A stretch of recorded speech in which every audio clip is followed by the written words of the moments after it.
For more, I'm joined by our Brazil correspondent, Tim Vickery.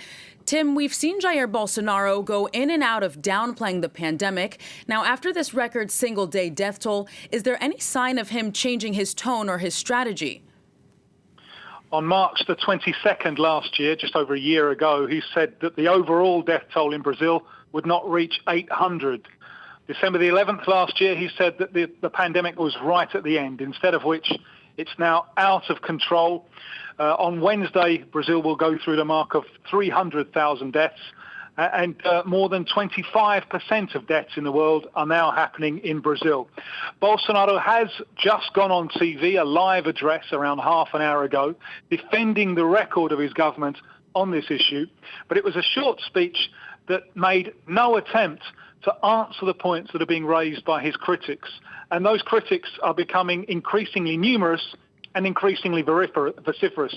Over the weekend, a group of 500, including bankers, economists, not a left-wing group, although there are some left-wing names there, they published an open letter to the government urgently clamouring for a change of policy on coronavirus and blaming the government for its contempt for science, its support for ineffective anti-malaria medicines, its encouragements of get-togethers, and its flirtations with the anti-vaccination movement. These are strong words indeed.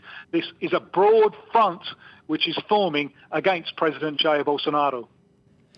Okay, Tim, well, on that note, we're also following another story out of Brazil, and that is, of course, the Supreme Court's ruling that the judge who convicted former President Luiz Inácio Lula da Silva in corruption in 2017 was biased. Now, with the coronavirus pandemic spiraling out of control, is there any way that this could increase Lula's chances of a political comeback? Indeed, with growing calls, as you mentioned earlier, for a change in policy.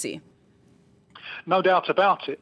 It's clear that this decision from the Supreme Court is a reflection of the new political context. It's now been decided, firstly, that the decision that put Lula behind bars and took him away from the last presidential elections, firstly, this was decided in the wrong court, and secondly, that the judge who made that decision was biased. Now, one of the pillars of that bias is the fact that after removing Lula from the race, Bolsonaro wins and the judge, Sergio Moro, becomes the justice minister in Bolsonaro's government, giving him a clear interest in the outcome. Sergio Moro has since broken with Bolsonaro and resigned from the government. It was a tense session of the Supreme Court.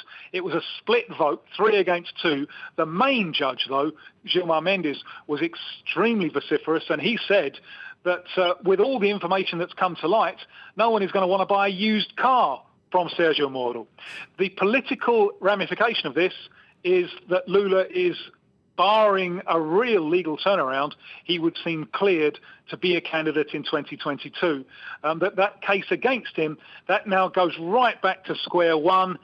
All of the evidence unearthed so far is fruit of the poison tree. There would seem to be no time for any of the charges against Lula to be tried and him to be condemned on appeal, which is what would have to happen for him to be ruled out of the 2022 election. But at the moment, that election at the end of next year, that seems like a long, long way away. A lot can happen before then. A lot will happen before then, including, unfortunately, and certainly in the short term, the death of many more Brazilians from coronavirus.